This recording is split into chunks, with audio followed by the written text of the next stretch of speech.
ஜல்லிக்கட்டுக்காக இந்த கண்டு நம்ம தேர்ந்தெடுக்கிறோம் அப்படிங்கும்போது அதோட வீரியம் வந்து பார்த்தீங்கன்னா மெயினாக வந்து பார்க்குறது அப்பாவை பார்ப்போம். அதோட அப்பா எப்படி பிறந்தது, அதோட அப்பா வேகம் எப்படி, அதே மாதிரி அதோட அம்மாவோட இது பார்ப்போம். அம்மா எப்படியாப்பட்ட மாடு, எந்த ரகத்துக்குள்ள மாடு எல்லாமே பார்த்தா அந்த கண்டை நம்ம செலக்ட் பண்ணி வாங்கிட்டு வந்து நம்ம வளர்த்துவோம். அந்த கண்டு வந்து பூரணமாக ஜல்லிக்கட்டுக்காக தயார் பண்ணுறதுன்னு பார்த்தீங்கன்னாக்கா 3 மாதத்தில் நம்ம தயார் பண்ண ஆரம்பிச்சிடலாம்.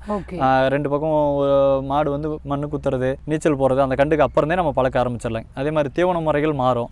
அது அப்புறந்தே கொடுக்க ஆரம்பிச்சோம்னா கரெக்டாக 2.5 வயசுங்கும் போது அந்த சைஸில் வந்து மாடு நிற்கும். இந்த மாடுபிடி வீரர் ஜெயிச்சிட்டார் அப்படின்னு சொன்னால் என்ன அது ரூல்ஸுங்க? வந்து ஃபஸ்ட்டு ஒரு மாடு உள்ளே வருது அப்படின்னு, வாடிவாசலுக்கு உள்ள ஒரு மாடு வருது அப்படின்னா அவங்க வந்து சொல்லுவாங்க, இந்த மாட்டை பிடிக்கிறவங்களுக்கு இந்த பரிசுன்னு சொல்லி அறிவிப்பாங்க. பழைய காலத்துலலாம் பார்த்தீங்கன்னா வேட்டி துண்டு அந்த மாதிரி அறிவிச்சிட்டு இருந்தாங்க. இப்போ நவீன காலங்கள் வர வர வர இந்த மாட்டை பிடிச்சா மிக்சி, ஃப்ரிட்ஜு, கிரைண்டரு, ஃபேன் அப்படின்னு சொல்லி அறிவிக்கிறாங்க. அப்போ அந்த காளையரோட ஊக்குவிக்கிறதுனால என்ன ஆகுது அப்படின்னா அந்த காளையை வந்து நல்லா ஏறி திமுலை நல்லா எரிக்கி பிடிக்கும் போது அந்த காளை பிடிபட்டுருது. அந்த காளை வந்து குறைஞ்சது நல்லா துள்ளி குதிச்சு எகிரி குதிச்சு வந்தாலும் ஒரு குறிப்பிட்ட எல்லை கோடு இருக்கும். அந்த எல்லை கோட்டுக்குள்ளே அந்த மாடுபிடி வீரர் வந்து கொண்டு போகணும். இல்லை மாடு வந்து ரவுண்டாக விளையாண்டுக்கிட்டு இருக்கு அப்படின்னாக்கா குறைஞ்சது 1லேருந்து 10 வரைக்கும் எண்ணுவாங்க.